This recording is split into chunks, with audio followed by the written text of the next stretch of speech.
মুসলমান ঈদগাহ ময়দান তার উপলক্ষে আজকে জলসা।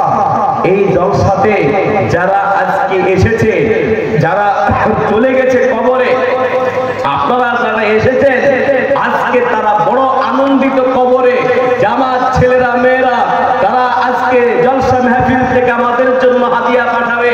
সেই হাদিয়াটা হলো দোয়া, সেই হাদিয়া পাঠাবে। আর যারা আসে নাই তাদের বাপ মা কান্না করছে কবরের ভেতরে, যেটা আমরা বুঝতে পারছি না। তারা কাঁদছে যে যোগ্য যোগ্য সন্তান রেখে আসলাম, যোগ্য যোগ্য আমাদের আত্মীয় স্বজন রেখে আসলাম, কিন্তু তারা রহমতের মাজলিসে গেল না আর আমাদের জন্য কিছু হাদিয়া দোয়াও পাঠালো না। আজকে তারা বড় আফসোস করছে। ভেবে রাখবেন, আপনি যদি আপনার বাবা মার জন্য দোয়া করেন, আপনার জন্য আপনার সন্তান দোয়া করবে। আর আপনি যদি কারোর জন্য দোয়া না করেন, আপনার জন্য কেউ দোয়া করবে না। তাহলে আমরা যারা এসেছি আল্লাহর কাছে আমরা বড় শুকরিয়া আদায় করতে পারি না জোরে বলো আলহামদুলিল্লাহ।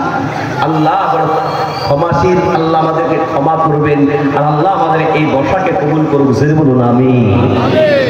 আমার ভাই মুসলমান, দয়াল নবী মায়ার নবী বিশ্ব নবী সাল্লাল্লাহু আলাইহি ওয়াসাল্লামের মাধ্যমে আল্লাহ পাক রব্বুল আলামিন বলেন, কুল ইন কুনতুম তুহিব্বুনাল্লাহা ফাত্তাবিউনি ইউহিব্বুকুমুল্লাহ ওয়া ইয়াগফির লাকুম যুনুবাকুম ওয়াল্লাহু গফুরুর রহিম। আল্লাহ রব্বুল আলামিন বলেন, আমার হাবিব আমার বান্দা বান্দিকে আপনার উম্মতকে জানিয়ে দিন, যদি কেউ আল্লাহকে পেতে চায়, আল্লাহকে মহব্বত করতে চায়, আল্লাহর সাথে প্যার করতে চায়, লাভ করতে চায়, আল্লাহ পাক নিজে বলেন, আমার হাবিব তারা যেন আপনাকে মহব্বত করে ভালোবাসে। আপনার সাথে যে মহব্বত ভালোবাসা হয়ে যাবে, হে নবী আমি আল্লাহ পাক বলি ইউহিব্বুকুমুল্লাহ, আমি আল্লাহ পাক তাকে মহব্বত করব, ভালোবাসবো। আল্লাহ পাক বলেন, আমার বান্দা বান্দিকে যখন আমি মহব্বত করব, আমি আল্লাহ কি পুরস্কার দেব? আল্লাহ পাক বলেন, ইয়াগফির লাকুম যুনুবাকুম ওয়াল্লাহু গফুরুর রহিম। আমি আল্লাহ পাক ওই সমস্ত বান্দা বান্দিকে আমি আল্লাহ ক্ষমা করে দেব, জোরে বলুন সুবহানাল্লাহ। আর আল্লাহ যখন আমাদেরকে মাফ করে দেবে, আল্লাহ পাক আমাদেরকে কি দিবে? জোরে বলো জান্নাত। কি দিবেন? জোরে বলো জান্নাত। আমরা এখানে কিসের আশায় এসেছি? জান্নাতের আশায়, ঠিক না বেটি? আল্লাহ আমাদের আশাকে কবুল করুন, জোরে বলো আমিন। আমার ভাইরা, বিশ্ব নবী সাল্লাল্লাহু আলাইহি ওয়াসাল্লামকে আমরা মহব্বত করতে পারি না, ভালোবাসা দিতে পারি না। আমরা শুধু মুখেই বলি আমরা নবীকে মহব্বত করি, আল্লাহকে মহব্বত করি, কিন্তু নবীজি মুহাম্মদ সাল্লাল্লাহু আলাইহি ওয়াসাল্লামকে সাহাবারা কেমন মহব্বত করেছিল এটা আমাদের জানার প্রয়োজন আছে। আছে না? জোরে বলো। হযরত আবু বকর সিদ্দিক রাদিয়াল্লাহু তাআলা আনহু সর্বপ্রথম পুরুষদের ভিতরে ইসলাম কবুল করেছিলেন, মহিলাদের ভিতরে সর্বপ্রথম ইসলাম কবুল করেছেন হযরত মা খাদিজা রাদিয়াল্লাহু তাআলা আনহা। ছোটদের ভিতরে হযরত আলী রাদিয়াল্লাহু তাআলা আনহু তিনি কলেমা গ্রহণ করেছিলেন। গোলামদের ভিতরে হযরত যায়েদ রাদিয়াল্লাহু তাআলা আনহু তিনি ঈমান গ্রহণ করেছিলেন। তাই নবী মায়ের নবী বিশ্ব নবী সাল্লাল্লাহু আলাইহি ওয়াসাল্লাম 40 বছর বয়সে তিনি নবী স্বীকৃতি পেয়েছিলেন, অর্থাৎ তিলাওয়াত কোরআন অবতীর্ণ হয়েছিল। 3 বছর গোপনে গোপনে মক্কা দেশে তিনি কালেমার তিনি দাওয়াত পৌঁছেছিলেন, কালেমার প্রচার দিয়েছিলেন গোপনে গোপনে। মাত্র 21 জন লোক কালেমা পড়ে মুসলমান হয়েছিল। 3 বছর পরে আল্লাহ পাক বলেন, ফাসতাবিমা তুমারু, হে নবী আপনাকে আর গোপনে গোপনে ইসলাম প্রচার করতে হবে না, আপনি প্রকাশ্যে ইসলাম প্রচার করুন।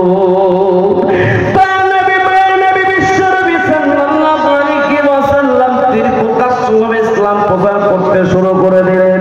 কাফের বেঈমানরা, এক শ্রেণীর কাফের বেঈমানরা আবু জেহেল, উতবা, সাইবা তারা আল্লাহর নবীর বিরোধিতা করতে লাগলো। কিন্তু জুনে রাখবেন, ভালো জায়গাতে কিছু বিরোধী মানুষ থাকে না, জোরে বলো থাকে না থাকে না?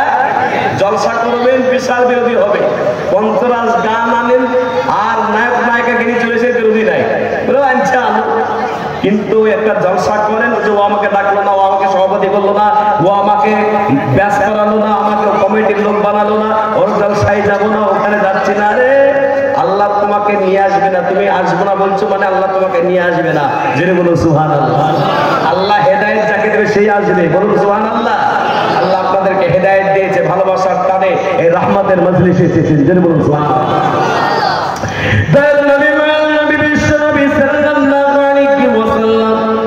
কাফের বেঈমানদের বড় অত্যাচার সহ্য করলেন, তাই ফেরে জমিনে আল্লাহর নবী সাল্লাল্লাহু আলাইহি ওয়াসাল্লাম রক্ত ঝরিয়েছিলেন। আমি 2019 সালে ওই মক্কা মদিনাতে গিয়েছিলাম। দয়াল নবী মায়ের নবী বিশ্ব নবী সাল্লাল্লাহু আলাইহি ওয়াসাল্লাম তাই ফেরে জমিনে 3 জায়গায় বেহুশ হয়ে পড়েছিল। আল্লাহর নবী সাল্লাল্লাহু আলাইহি ওয়াসাল্লামের রক্ত মাখা জমিন এখনো সাক্ষ্য দেয় যে কালেমা প্রচার করার জন্য নবীজিকে মারা হয়েছিল, নবীজিকে কষ্ট দিয়েছিল। যে জায়গাতে নবীজি সাল্লাল্লাহু আলাইহি ওয়াসাল্লামের রক্ত পড়ে আছে 1400 বছর হয়ে গেল, সেই জমিনে একটা ঘাস ফুস, সেখানে একটা গাছ বেরোয় নাই, রক্ত দাগ মিটে নাই। জেনে বলুন সুবহানাল্লাহ। এ মুসলমান, ইসলাম ধর্ম সহজভাবে আসে নাই, বড় নবী কষ্ট করেছেন। নবী আমার বড় কষ্ট করেছিলেন, নিজের দমদম মুবারক উহুদের ময়দানে শহীদ করেছিলেন।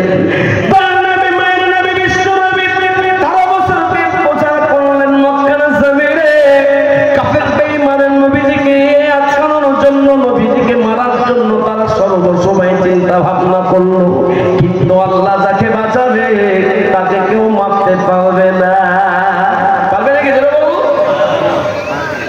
আল্লাহ তাআলা যাকে বাঁচাবেন তাকে মারতে পারবে না, আর যার মৃত্যু দিবে তাকে কেউ বাঁচাতে পারবে না। দয়ার নবী মায়ের নবী বিশ্ব নবী সাল্লাল্লাহু আলাইহি ওয়াসাল্লামকে কাফের বেঈমানরা, উতবা সাইবা উদহারের লোকেরা, তারা নবীর দয়ার নবী বিশ্ব নবী সাল্লাল্লাহু মেরে দেওয়ার জন্য তারা একটা চক্রান্ত করলো। বলে মুহাম্মদ যেভাবে দিন প্রচার করতে চলেছে, যদি এইভাবে দিন প্রচার করে চলে তবে আমাদের আর বাপ দাদার ধর্ম আর বাকি থাকবে না। কাজ কর, মুহাম্মদ যখন দিন প্রচার করে যখন রাত্রিবেলায় ক্লান্ত হয়ে আসবে, ঘরের ভিতরে যখন ঘুমিয়ে যাবে, আর আমরা অস্ত্র শস্ত্র তার ঘরটাকে ঘেরাও করব, আর রাতের বেলায় তাকে জনমের মতন শেষ করে দেব। এই সিদ্ধান্ত তারা দিল। চলো সেই তারিখ, অমুক তারিখ, অমুক দিনে, অমুক রাত্রিতে আমরা তৈরি হয়ে সেই রাত্রি থেকে মুহাম্মদ সাল্লাল্লাহু আলাইহি ওয়াসাল্লামকে শেষ করে দেব। নবী সাল্লাল্লাহু আলাইহি ওয়াসাল্লাম কাফের বেঈমানদেরকে পরোয়া করে নাই। দয়ার নবী বিশ্ব নবী সাল্লাল্লাহু আলাইহি ওয়াসাল্লাম দিন প্রচার করার জন্য তিনি রাত দিন মেহনত করেছিলেন।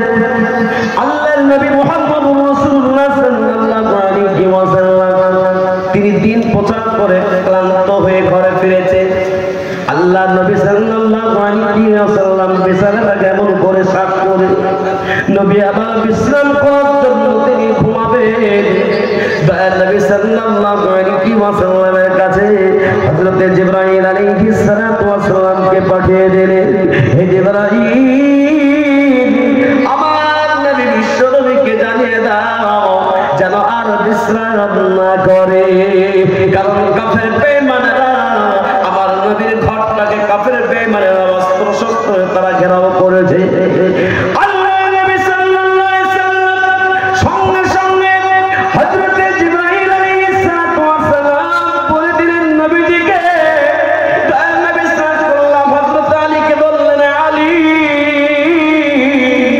আমার বিছানায় শুয়ে যাও, আমার বিছানায় ঘুমিয়ে যাও। হযরত আলী রাদিয়াল্লাহু তাআলা নবীর কথার উপরে কথা বলেন না।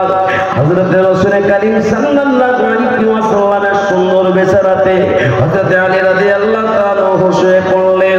আর এমন করে আপনার একটা কাপড় দিয়ে মুখটাকে ঢেকে নিলেন। রাসূল নবী কারীম সাল্লাল্লাহু আলাইহি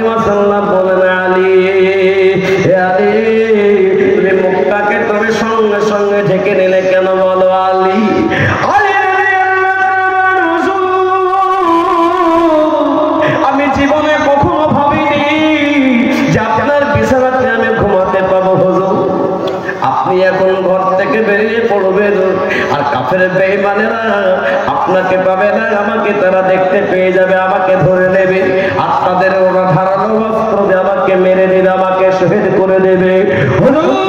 আল্লাহর কাছে বলতে পারবো, আল্লাহ জীবনে কোনো ভালো আমল করি না, কিন্তু তোমার নবীর বিছানায় শুয়ে, তোমার নবীজির বিছানায় শুয়ে কাফের বেঈমান আমাকে শহীদ করেছিল হুজুর। এই জন্য আমি মুখটা থেকে আমার চোখের পানি, খুশির চোখের পানি আমি বের করছি। জোরে বলো সুবহানাল্লাহ। মুসলমান, ঘটনাটা বড় বড়, আপনার খুব বড় ঘটনা, কিন্তু আমি আপনাদের কাছে আমি সংক্ষিপ্ত বলবো।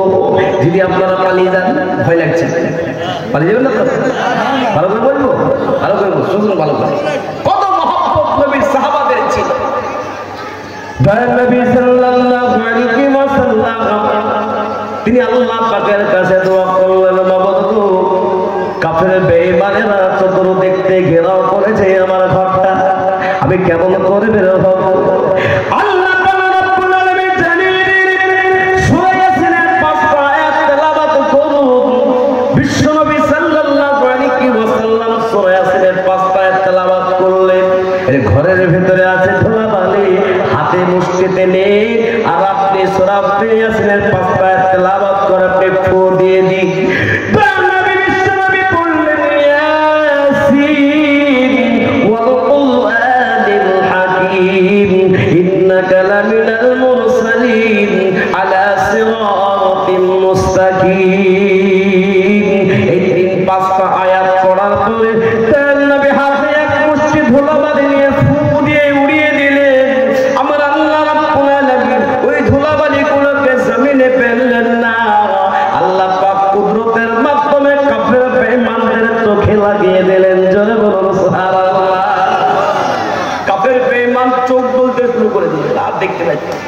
কি বললেন? আর দেখতে পাচ্ছে না। রাস্তা দিয়ে আমরা যখন মোটরসাইকেল নিয়ে যাই, সাইকেল নিয়ে যাই বা হাঁটতে হাঁটতে যাই, চোখে যদি কিছু পড়ে যায়, বলুন দাঁড়াতে হয় না, হয় না? যেটা বলো, চোখ থেকে বের করতে হয়, তারপরে আমরা যেতে পারি। জি, কাফের বেঈমানরা আর টের পাবে না। কাফের বেঈমানরা এবার চোখ বলতে শুরু করেছে। আবার নবীজিকে আল্লাহ পাক বললেন, হে নবী, আপনি এবার বেরিয়ে পড়ুন।